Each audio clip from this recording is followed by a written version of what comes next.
Friends, Mysore అని వినగానే మనందరికీ ఫస్ట్ గుర్తొచ్చేది మైసూర్ ప్యాలెస్. మైసూర్ ప్యాలెస్ కన్నా అతి పురాతనమైన అతి ప్రాముఖ్యత కలిగిన ప్రాంతం చాముండి హిల్స్. మైసూర్ నుంచి 12 to 13 కిలోమీటర్ దూరంలో మనకి చాముండేశ్వరి హిల్స్ అనేది కనిపిస్తాయి. మహిషాసురుడిని అంతం చేసిన ఆ సంఘటన ఈ కొండ మీదే జరిగినట్టుగా చెప్తున్నారు. ఇంకా మైసూర్లో ఏ మూల ఏ ప్రాంతం నుంచి చూసినా మనకి ఈ చాముండేశ్వరి హిల్స్ ఆలయం కనిపిస్తుందంట. మరి ఈ ఆలయ చరిత్ర ఏంటి, ఈ ఆలయ విశేషాలు ఏంటి తెలుసుకుందామా. పార్వతీదేవి తన నాన్నైన దక్షుడి యొక్క పర్మిషన్ లేకుండా పరమేశ్వరుడిని పెళ్లి చేసుకునిందంట. ఒక్కసారి దక్షుడు ఏదో యజ్ఞాన్ని చేపట్టాలని చెప్పి అందరినీ ఇన్వైట్ చేశాడంట, దేవదేవతల్ని. అందులో పార్వతీదేవి పరమేశ్వరుడిని మాత్రం తను ఇన్వైట్ చేయలేదంట. ఇంకా పరమేశ్వరుడు వద్దని చెప్తున్నా వినకుండా పార్వతీదేవి దక్షుడు చేపట్టిన ఆ యజ్ఞాన్ని చూడాలి, లేదా ఆ యజ్ఞాన్ని శివుడు లేకుండా ఎలా జరిపిస్తారు అని చెప్పి ప్రశ్నించాలి అని చెప్పి ఆ యజ్ఞానికి వెళ్ళిందంట. అక్కడ దక్షుడు ఇన్సల్ట్ చేయడం గమనించి పార్వతీదేవి చాలా కోపంతో ఆ యజ్ఞంలో ఉన్న అగ్నికి తనని తానే ఆకృతి చేసుకునిందంట. పరమేశ్వరుడికి విషయం తెలిసింది. తను చాలా ఆక్రోషంగా ఇంకా ఆ అగ్నికి ఆకృతైన పార్వతీదేవి యొక్క దేహాన్ని తీసుకుని తాండవం చేయడం మొదలుపెట్టాడు. పరమేశ్వరుడి యొక్క ఉగ్ర తాండవం లోక నాశనాన్ని సూచిస్తుంది.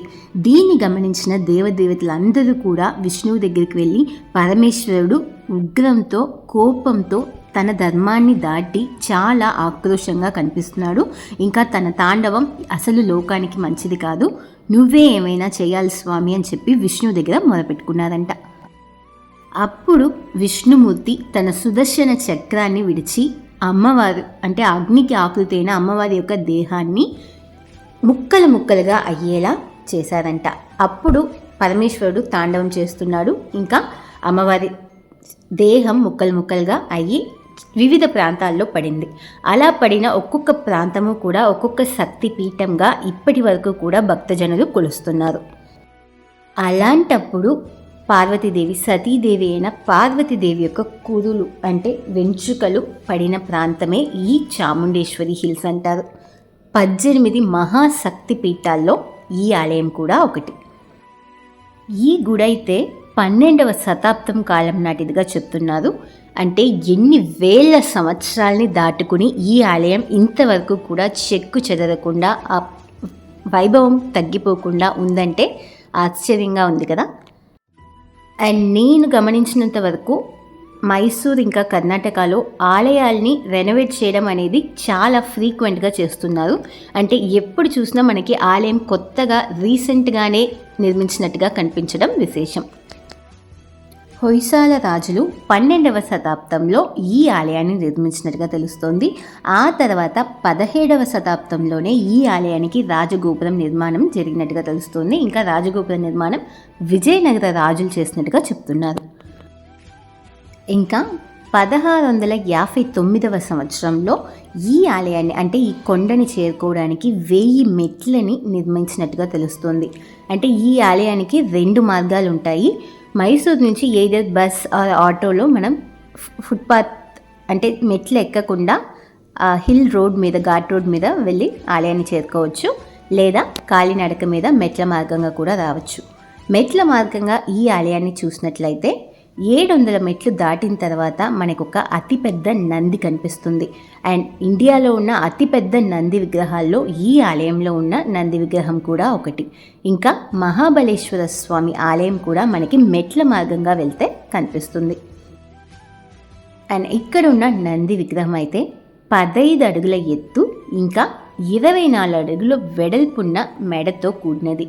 ఇంకా ఆ నంది విగ్రహానికి ఉన్న గంటలు కానీ ఆ జ్యువెలరీస్ అన్నీ కూడా చాలా వైభవంగా నంది కనిపించేలా ఉంటాయి.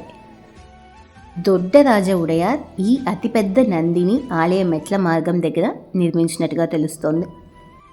ఆలయ రాజగోపురం చాలా వైభవంగా కనిపిస్తుంది. ఇంకా ఎన్నో దేవదేవతల యొక్క శిలాస్వరూపాలు, ఇంకా టాప్లో గోపురం యొక్క పైన 7 కలశాలతో మనకి కనిపిస్తుంది. ఈ 7 అంతస్తులున్న రాజగోపురం మైసూర్కే ఒక రిప్రజెంటేషన్ సింబల్లా ఉందంటే నమ్మాల్సిందే మరి. ఆలయం యొక్క రాజద్వారం వెండితో కూడిన గేట్స్తో నిర్మించబడింది. అప్పట్లో ఈ ఆలయం చాలా చిన్నదిగా అమ్మవారి ప్రాంగణం మాత్రమే ఉండేదంట. ఆ తర్వాతే కొంచెం కొంచెంగా ఆలయం ఎక్స్పాండ్ చేస్తూ వివిధ దేవదేవతల ప్రాంగణాలు కానీ, రాజగోపురం కానీ, ఇంకా మెట్ల మార్గంగా ఉన్న నందీశ్వరుడైన, ఆలయంలో ఉన్న వివిధ విమానాలైనా, ఇంకా ఆలయాన్ని చేరుకోవడానికి మెట్లు, వీటన్నిటినీ కూడా లేటెస్ట్ స్టేజెస్లోనే చేపట్టినట్టుగా తెలుస్తోంది. ఈ ఆలయం మోస్ట్లీ అంత క్రౌడ్ అయితే ఏమీ ఉండదు, కానీ స్పెసిఫిక్గా ఏవైనా ఫెస్టివల్ డేస్ అయినా, మోస్ట్లీ దసరా టైంలో మైసూర్ అనేది చాలా ఫేమస్. మైసూర్లో దసరా సెలబ్రేషన్స్ చేయడం కోసమే ఒక గ్రౌండ్ని రెడీ చేసి ఉంచారు. ఆ స్టేడియం యొక్క డోర్స్ ఓన్లీ దసరా టైంలో మాత్రమే ఓపెన్లో ఉంటాయి. మిగతా టైంలో మనం వెళ్ళినా కూడా జస్ట్ ఆ క్లోజ్డ్ డోర్స్ మాత్రమే చూడగలుగుతాం. అండ్ దసరా టైంలో మనం అక్కడికి వెళ్ళినట్లయితే చూడడానికి ఎంతో వైభవంగా ఆ దసరా సంబరాలు, ఇంకా మహిషాసురుడిని అంతం చేసిన ఆ సంఘటనలు, వీటన్నిటిని కూడా మనకి డిపిక్ట్ చేసి చూపిస్తారు. అటువంటి టైంలో ఈ ఆలయంలో చాలా క్రౌడ్ ఉంటుంది.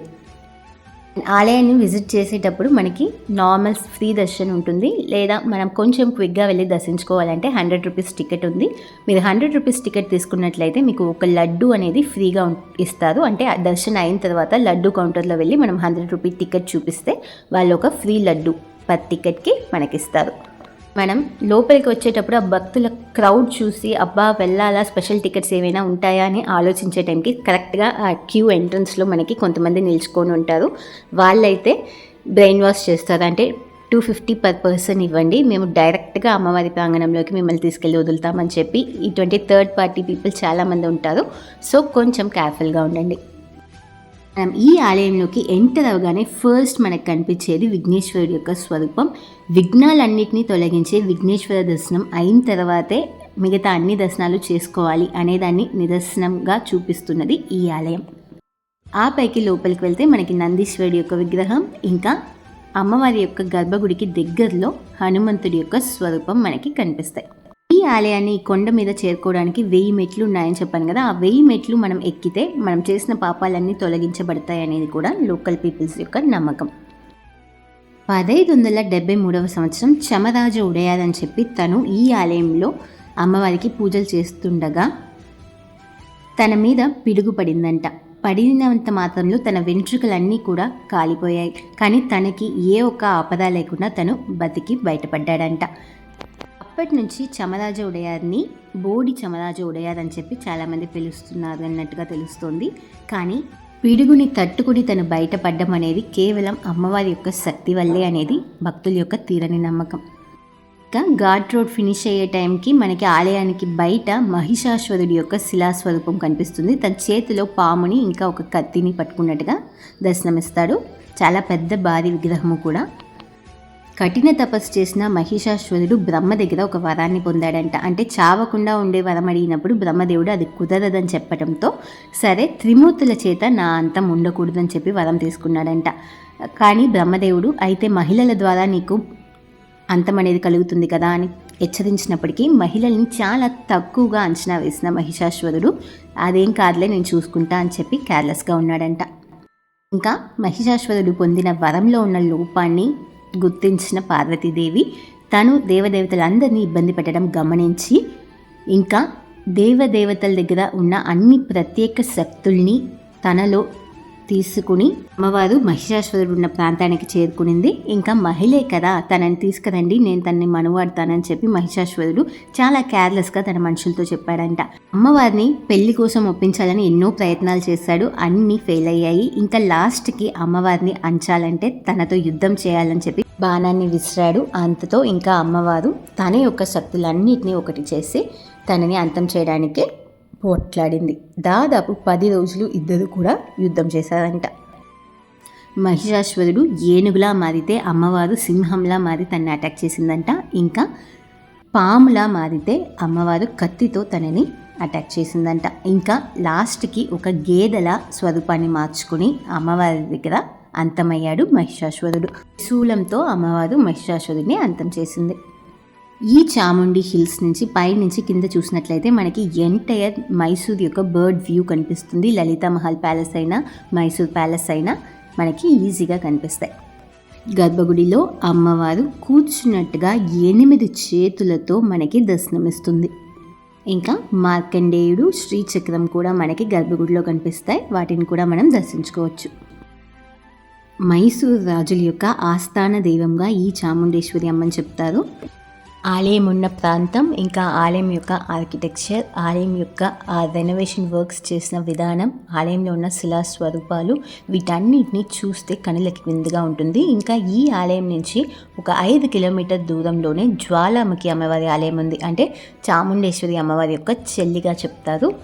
వీలైతే ఆ ఆలయాన్ని కూడా దర్శించుకోండి. ఇప్పుడు మనం చూస్తున్నదే మహిషాశ్వరుడి యొక్క శిలాస్వరూపం. ఇది ఫ్రెండ్స్ మన ఇవాల్టి యాత్ర. వీడియో నచ్చినట్లయితే తప్పకుండా లైక్ అండ్ షేర్ చేసుకోండి. మరి ఇవరకు మన ఛానల్ని సబ్స్క్రైబ్ చేసుకోకపోతే తక్షణమే సబ్స్క్రైబ్ చేసుకోండి. మరొక వీడియోతో మళ్ళీ మీ ముందుకు వస్తాము. అంతవరకు సెలవు మరి.